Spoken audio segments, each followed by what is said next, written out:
So yes, this is an update on our fruit tree planting endeavours.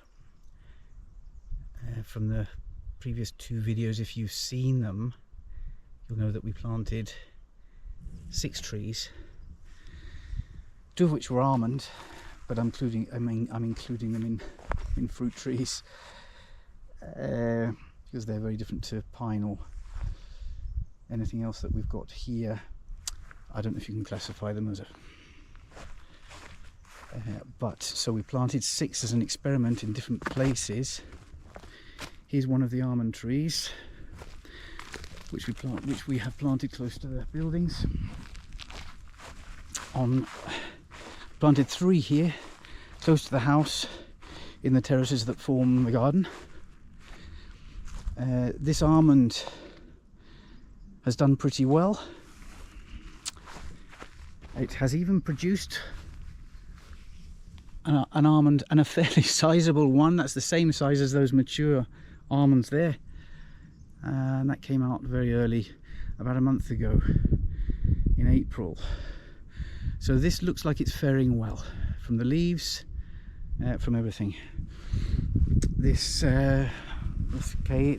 fencing here is to keep the deer and the goats, which are the Hispanic goat, the wild mountain goat, which is the same size as deer easily, is to keep them from killing it by browsing. And I put down a mulch. I put down a wood chip mulch, which I wasn't certain about because it's not rotted down. I was worried it might leach nitrogen, valuable nitrogen that this could do with, but it seems to be doing okay. And I put a little bit of cut grass on the top there as well. This is a plant that attracts a lot of bees, a lot of pollinators. This is thyme. So this is one. It took me a while to put up the protectors, but we were lucky and nothing came along beforehand. And then on the next terrace down,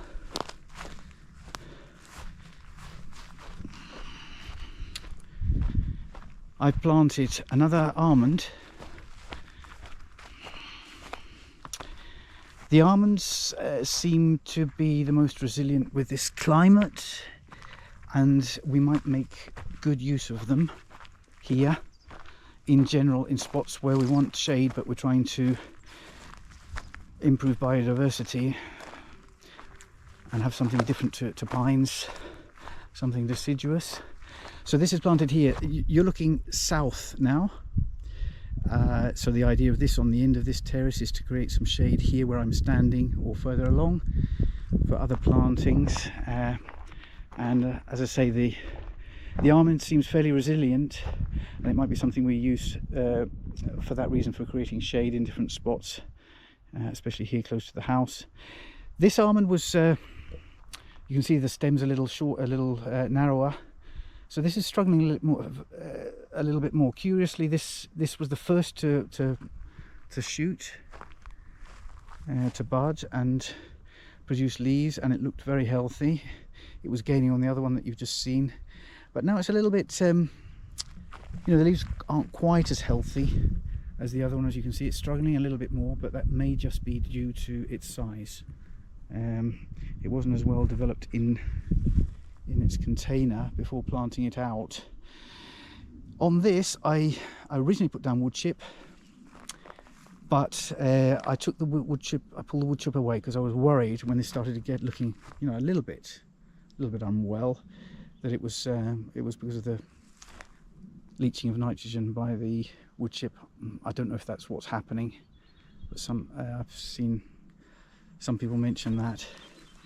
So, and the second tree on this terrace down here, just down from the house, is a pear. Now, I planted this, tried to give it some shade from this oak in the the worst heat of the afternoon in the summer sun. That shade, it's about 12 o'clock now. That moves round and covers this from about 3 or 4 o'clock. So it will actually have a little bit of protection from that. This is conference pear. We've missed the flowering of the blossoms, but you can see the remains of them there. It was a white blossom that came out, and this is also looking like it's got a bit of a wilt on it. I'm not quite sure why that is. I thought it was lack of water, but with water it hasn't really changed. The same thing occurred here. I put this wood chip mulch on it, really to just try and help it as a young tree, keep some of the moisture in the soil, but I've scraped that off and left the grass, which is obviously rich in nitrogen, as opposed to the wood chip, which is carbon. They're much slower to release, and as it rots down can steal nitrogen, which it needs. So yeah, this is a little bit. Well, I hope this survives. But it's a little bit touch and go at the moment. I have to say, the other pear tree, which I'll go and show you in a moment, does have this similar drooping to it. May just be the way they are, pear trees. And the leaves are green enough, and it's got a fresh shoot here that seems to be coming up. We just have to keep our fingers crossed. The real test, as I say, with the beginning of May, the real test is going to be July and August. Obviously we'll keep it watered, but even, you know, the blistering sun could be too much for it. So I'm looking at some shade netting for it, which we can use the structure that we've got around it to put some shade netting to try and keep the hottest July and August sun around the hours of noon, say from 12 till 4, to keep that really hot sun off from burning the leaves. Okay, so now the other trees are planted sort of over there on two different terraces, but it's about half a kilometre from the house. Let's go and see those now, so you can see the finished product. So coming up down this hill, two more of the fruit trees. These appeared in the previous two videos in this series, which you can access following the link in the top right hand corner, or in the description. This is where I shot the video of actually planting them. So the view from here helps to illustrate or underline why I chose that spot. You can see, in comparison to a lot of other areas, that it's particularly green there. That's because we've got a run of underground water. The soil is obviously a lot damper. I've identified that there's a run down a long way from the top, all the way coming down here and continuing down through. It's only visible, the water is only becomes surface water, running surface water, during heavy rains.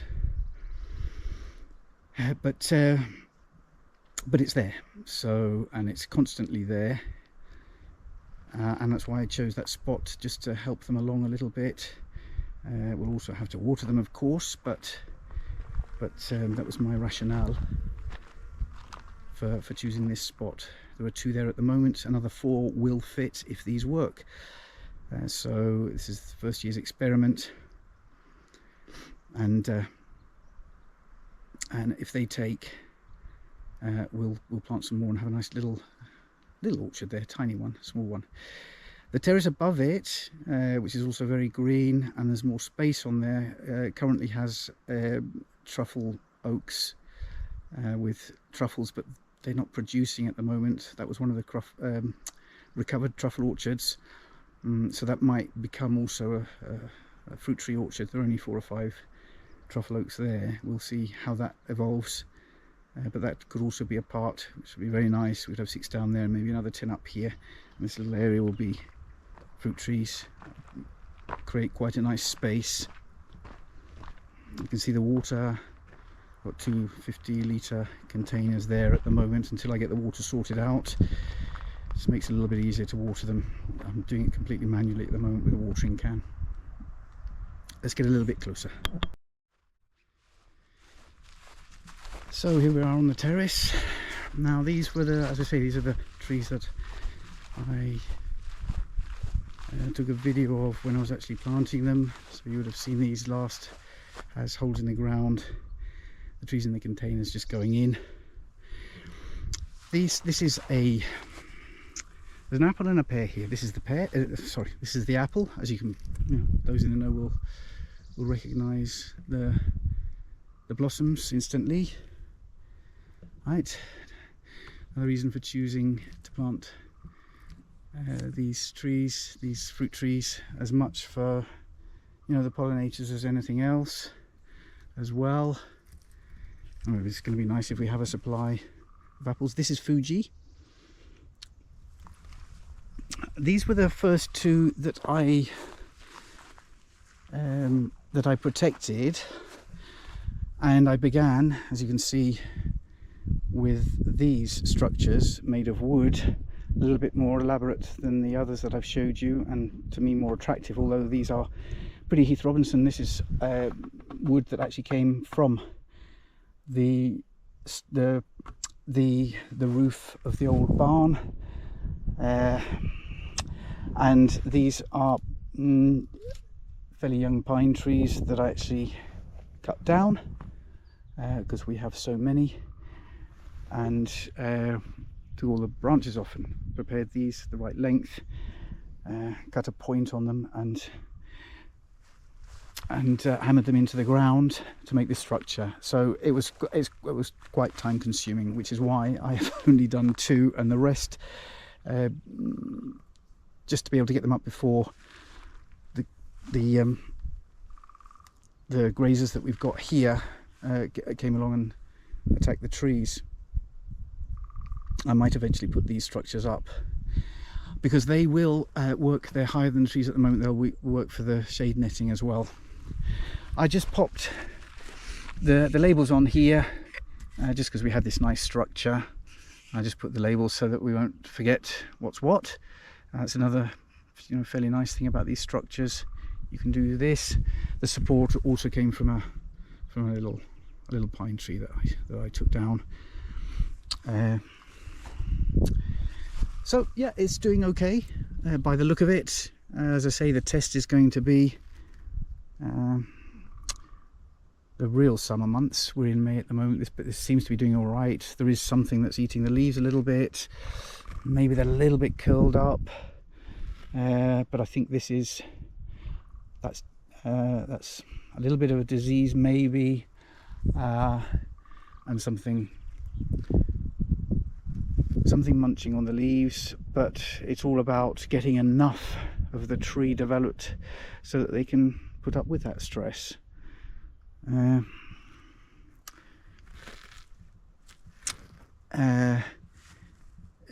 want to avoid using spray. I can see an ant in there, and that leaf is particularly curled up.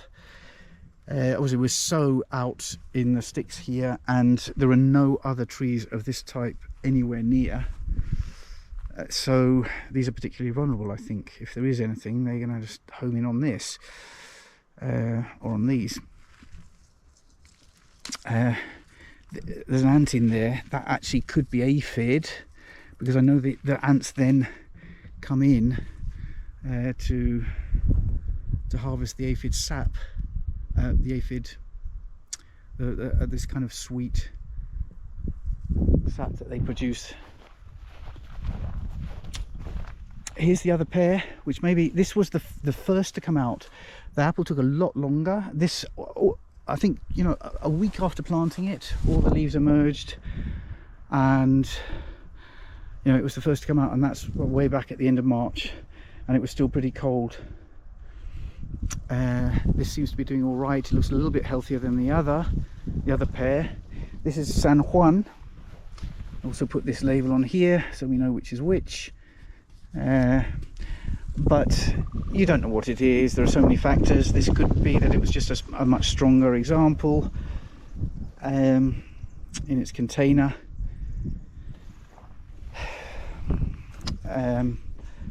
But time will tell. It's also a little bit, you know, you can see there are things, but you know, I'm hoping it's able to put up with the stress and keep growing and resist the pests. And with a bit of luck, natural predators will carry out biological pest control on this.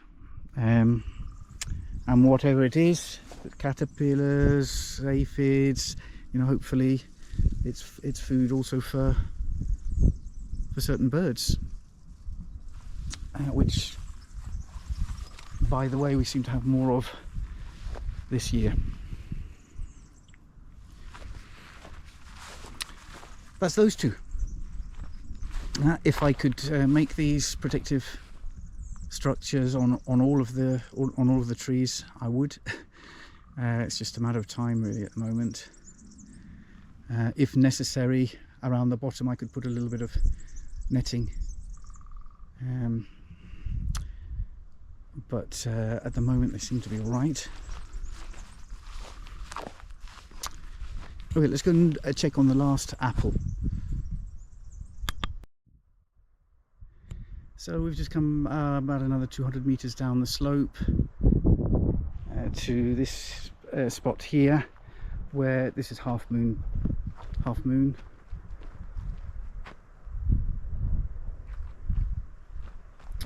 Valley, where we've got this. This has appeared in other videos. You can have a look at the videos of me clearing this terracing in the link at the top right hand corner or in the description. We're about halfway along the run, all the way from the top there, going for all the way down there. I made some videos of the condition of these before I started clearing, and I chose this spot because, again, there's clearly more damp, more water here, which, even though it doesn't appear as running water on the surface all year, but only in periods of rain, fairly heavy rain, there certainly is a greater dampness, constant dampness in the soil, which is why I chose this. In the end, there's only one on these. I chose this one above that one because this has a little bit more shade, to the southwest, that way southwest, trying to protect them from that hottest afternoon sun and give them a bit of a rest after, you know, quite a few hours of hot sunshine. This one I haven't managed to get the cage up yet. You know, luckily it hasn't been found. I really must get it up.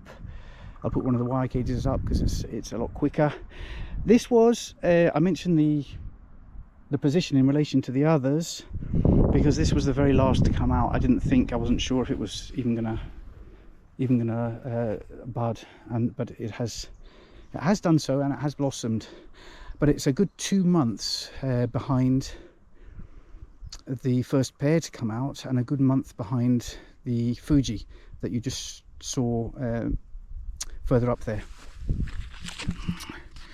This is another apple, but it's not as pretty as the Fuji, but I bought this on a recommendation.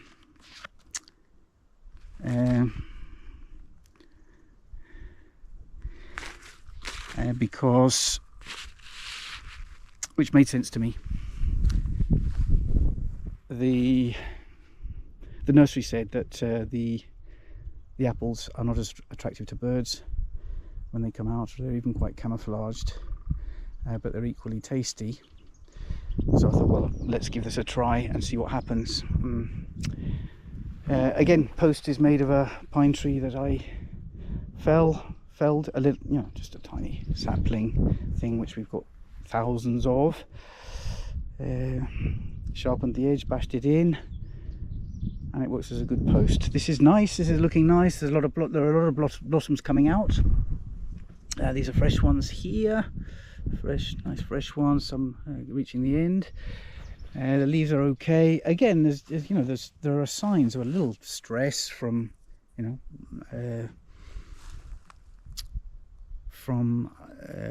predators, hopefully, and not disease. But it seems quite happy. It's 12:30 now.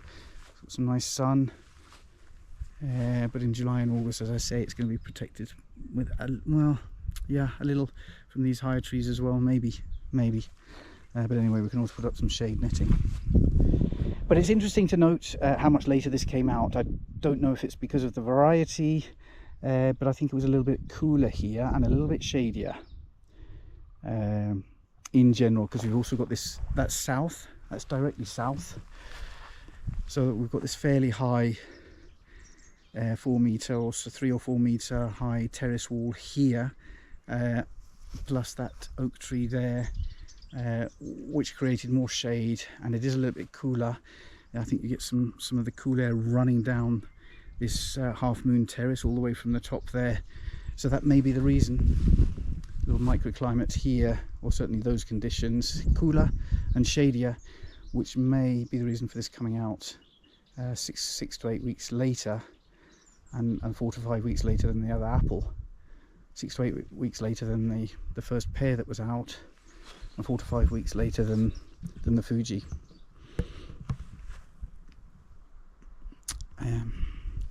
So encouraging at the moment, but we've got a lot of hurdles, or they have got a lot of hurdles to jump over with our help. Predators and climatic conditions, but it's all about that. It's all about getting a sufficient biomass to handle the stress that's put on it by predators of different types, of different kinds, which made me think it might have made more sense to plant a lot out, well, 6 here for example and 6 there, because at least then there's more.